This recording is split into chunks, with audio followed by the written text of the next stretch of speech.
the shorter set of questions and answers. Culavedalla Sutta. The Buddha praised Dhammadin the nun as the foremost Dhamma teacher among his nun disciples. In this discourse she answers questions put to her by a layman, Viska, who, according to the commentary, was her former husband, a merchant of Ragaha, and a non-returner. I have heard that on one occasion the Blessed One was staying near Ragaha in the bamboo forest, the squirrel's sanctuary.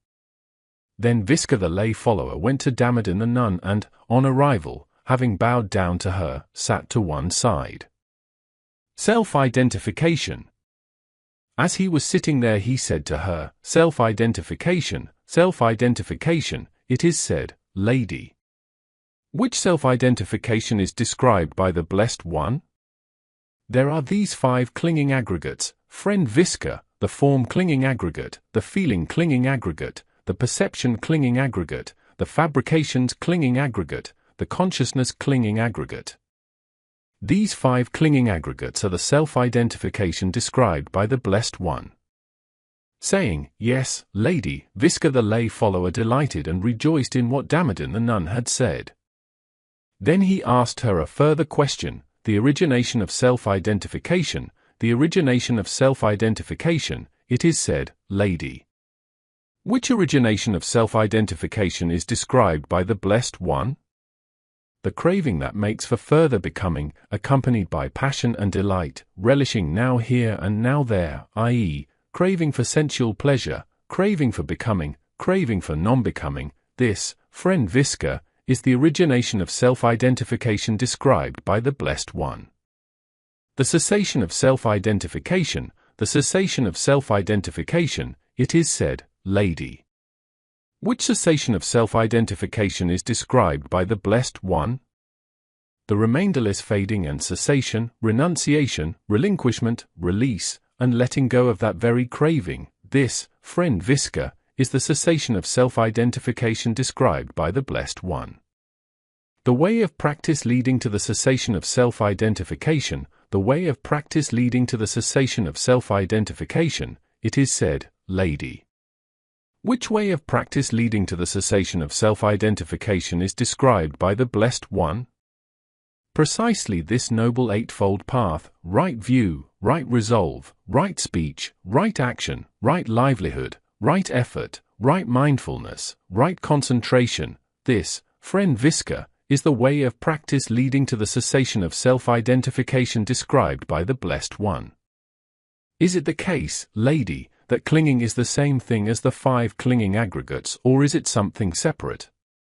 Friend Viska, neither is clinging the same thing as the 5 clinging aggregates, nor is it something separate. Whatever desire and passion there is with regard to the 5 clinging aggregates, that is the clinging there. But, Lady, how does self-identification view come about?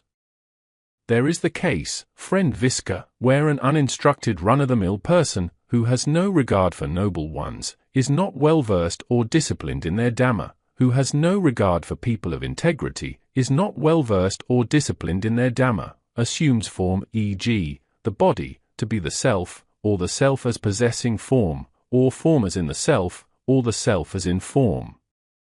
He assumes feeling to be the self. He assumes perception to be the self. He assumes fabrications to be the self. He assumes consciousness to be the self, or the self as possessing consciousness, or consciousness as in the self, or the self as in consciousness. This is how self-identification view comes about.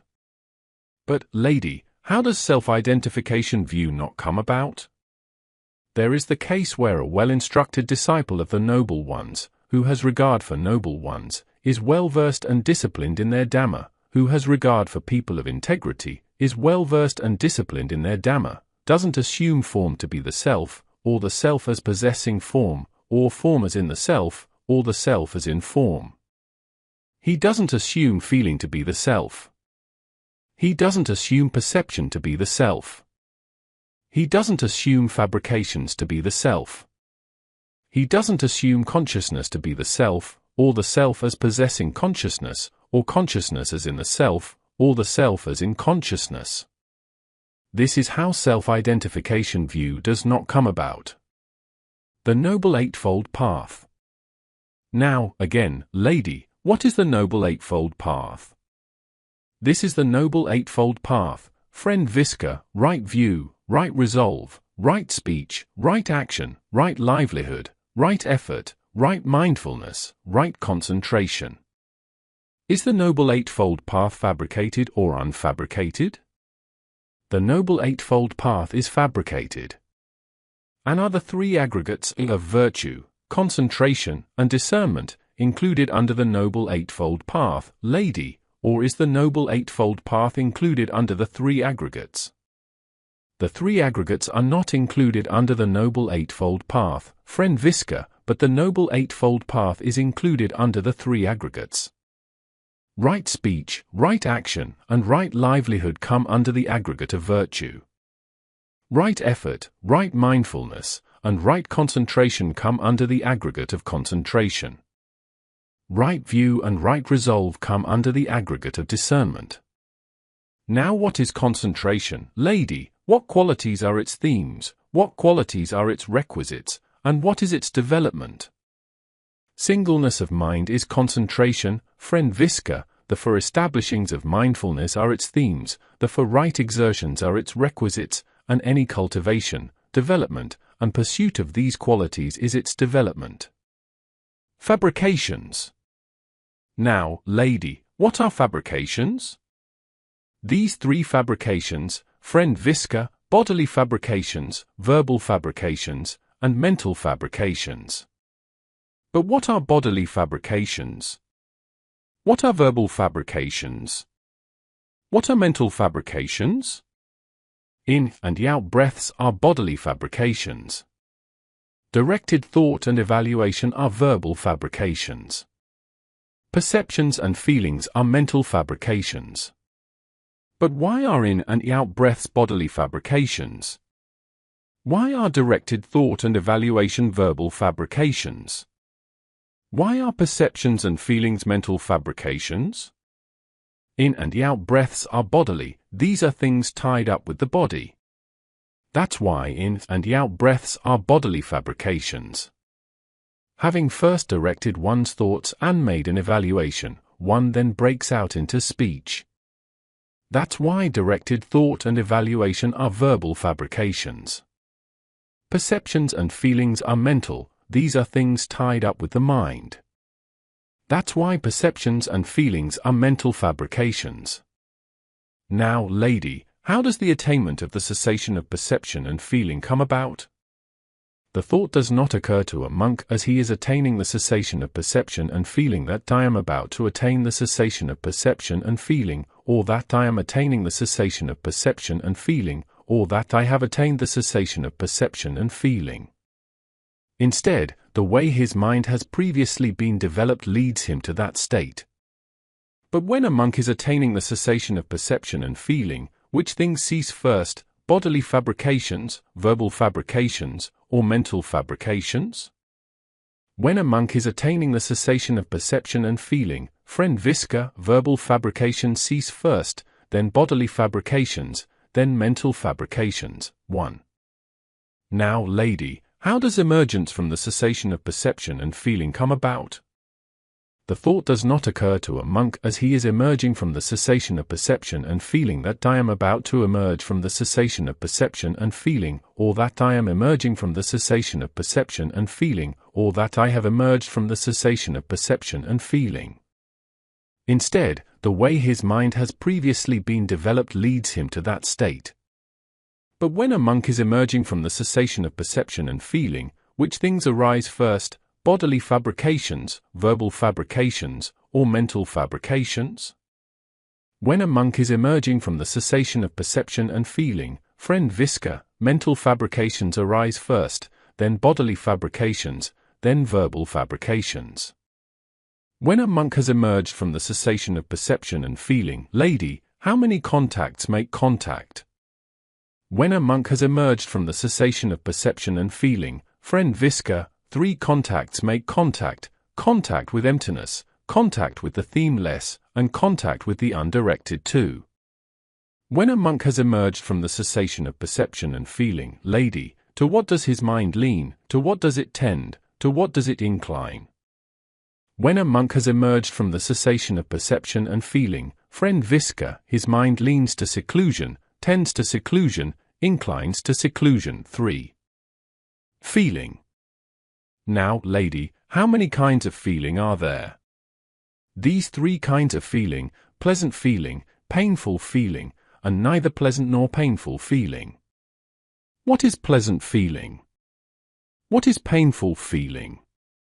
What is neither pleasant nor painful feeling? Whatever is experienced physically or mentally as pleasant and gratifying is pleasant feeling. Whatever is experienced physically or mentally as painful and hurting is painful feeling. Whatever is experienced physically or mentally as neither gratifying nor hurting is neither pleasant nor painful feeling. In what way is pleasant feeling pleasant, lady, and in what way painful? In what way is painful feeling painful, and in what way pleasant? In what way is neither pleasant nor painful feeling pleasant, and in what way painful? Pleasant feeling is pleasant in remaining, and painful in changing, friend Visca. Painful feeling is painful in remaining and pleasant in changing. Neither pleasant nor painful feeling is pleasant in occurring together with knowledge, and painful in occurring without knowledge. What obsession gets obsessed with pleasant feeling? What obsession gets obsessed with painful feeling? What obsession gets obsessed with neither pleasant nor painful feeling? Passion obsession gets obsessed with pleasant feeling. Resistance obsession gets obsessed with painful feeling. Ignorance obsession gets obsessed with neither pleasant nor painful feeling. Does passion obsession get obsessed with all pleasant feeling? Does resistance obsession get obsessed with all painful feeling? Does ignorance obsession get obsessed with all neither pleasant nor painful feeling?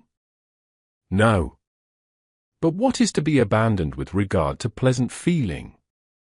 What is to be abandoned with regard to painful feeling? What is to be abandoned with regard to neither pleasant nor painful feeling? Passion obsession is to be abandoned with regard to pleasant feeling. Resistance obsession is to be abandoned with regard to painful feeling. Ignorance obsession is to be abandoned with regard to neither pleasant nor painful feeling.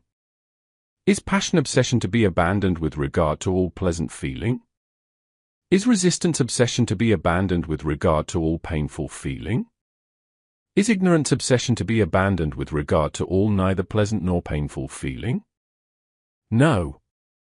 There is the case where a monk, quite secluded from sensuality, secluded from unskillful qualities, enters and remains in the first jhna, rapture and pleasure born of seclusion, accompanied by directed thought and evaluation.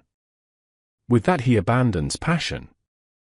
No passion obsession gets obsessed there. For there is the case where a monk considers, oh, when will I enter and remain in the dimension that those who are noble now enter and remain in? And as he thus nurses this yearning for the unexcelled liberations, there arises within him sorrow based on that yearning. With that he abandons resistance. No resistance obsession gets obsessed there. 5 There is the case where a monk, with the abandoning of pleasure and pain, as with the earlier disappearance of elation and distress, enters and remains in the fourth jhna, purity of equanimity and mindfulness, neither pleasure nor pain. With that he abandons ignorance. No ignorance obsession gets obsessed there. As 6. Now what, lady, lies on the other side of pleasant feeling? Passion lies on the other side of pleasant feeling.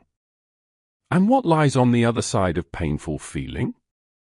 Resistance lies on the other side of painful feeling. 7. What lies on the other side of neither pleasant nor painful feeling? Ignorance lies on the other side of neither pleasant nor painful feeling. What lies on the other side of ignorance? Clear knowing lies on the other side of ignorance. What lies on the other side of clear knowing? Release lies on the other side of clear knowing. What lies on the other side of release? Unbinding lies on the other side of release. What lies on the other side of unbinding?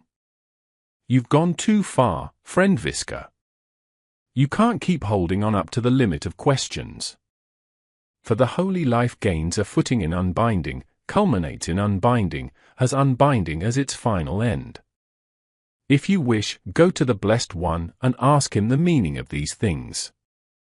Whatever he says, that's how you should remember it. Then Visca the lay follower, delighting and rejoicing in what Damodin the nun had said, bowed down to her and, keeping her to his right, went to the Blessed One. On arrival, having bowed down to the Blessed One, he sat to one side. As he was sitting there he told the Blessed One the full extent of the conversation he had had with Damodin the nun. When this was said, the Blessed One said to him, Damodin the nun is wise, Visca, a woman of great discernment. If you had asked me those things, I would have answered you in the same way she did. That is the meaning of those things. That is how you should remember it. That is what the Blessed One said. Gratified, Visca the lay follower delighted in the Blessed One's words.